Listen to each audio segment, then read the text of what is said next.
Assalamualaikum warahmatullahi wabarakatuh. Perkenalkan, saya Devi Ulfi dan rekan saya Alvin Arya Permana dari jurusan Ilmu Komunikasi, Fakultas Ekonomi Bisnis dan Ilmu Sosial, Universitas Perintis Indonesia. Kami membuat video ini untuk memenuhi tugas dari mata kuliah Ilmu Politik dengan materi ideologi-ideologi politik yang ada di dunia, dengan dosen pengampu yaitu Ibu Anissa Werif Ramayeni, SIKOM MIKOM.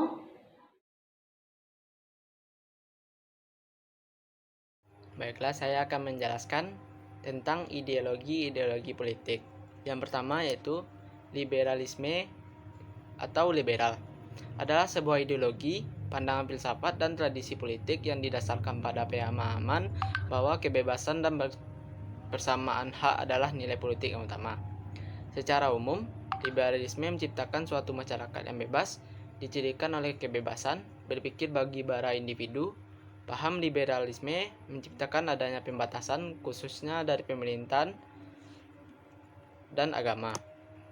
Yang kedua, ada dua macam liberalisme, yakni liberalisme klasik dan liberalisme modern. Liberalisme klasik timbul pada abad ke-16, sedangkan liberalisme modern timbul pada abad ke-20.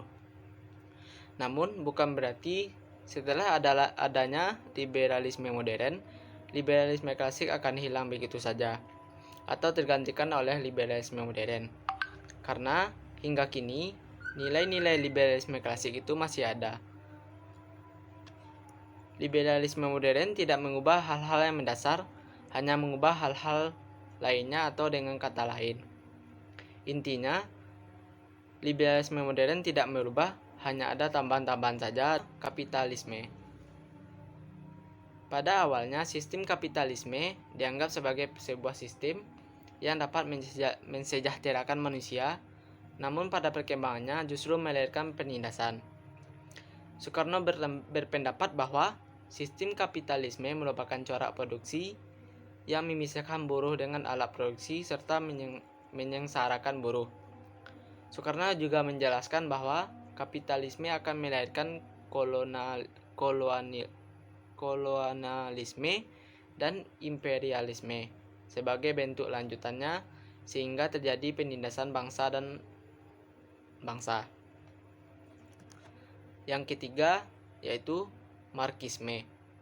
Marxisme merupakan dasar teori komunisme modern. Marxisme merupakan bentuk proses Marx terhadap paham kapitalisme. Ia menganggap bahwa kaum kapital mengumpulkan uang dengan mengorbankan kaum proletar. Untuk mensejahterakan kaum proletar, Marx berpendapat bahwa paham kapitalisme perlu diganti dengan paham komunisme. Bila dikondisikan ini terus dibiarkan, kaum proletar akan memberontak dan menuntut keadilan, nilai dasar dari Marxisme. Yang keempat yaitu sosialisme. Ideologi sosialisme yang pada prinsipnya menjurus kepada suatu keadilan sosial dengan semboyan kepada seseorang harus diberikan sejumlah yang sesuai dengan nilai pekerjaannya. Akan tetapi, untuk mencapai itu, pemerintah sering harus campur tangan dengan membatasi keluasan gerak-gerik pada warga negara sampai di mana itu berlaku tergantung dari keadaan setempat.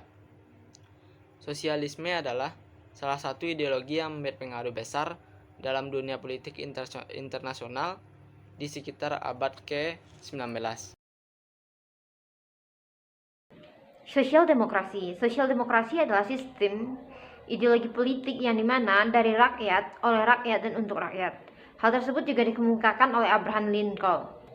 Konservatisme adalah ideologi yang mempertahankan tradisi atau stabilitas sosial atau yang mendukung sebuah negara untuk mempertahankan nilai-nilai tradisional yang ada di suatu negara tersebut. Fasisme adalah sebuah paham politik yang menjunjung tinggi kekuasaan absolut tanpa demokrasi, atau yang lebih mementingkan kepentingan pribadi tanpa memikirkan kepentingan bangsa atau negara. Sekian hasil presentasi dari kelompok kami ucapkan terima kasih. Dan apabila ada kesalahan dalam penyampaiannya, kami mohon maaf karena kami juga baru belajar. Assalamualaikum warahmatullahi wabarakatuh.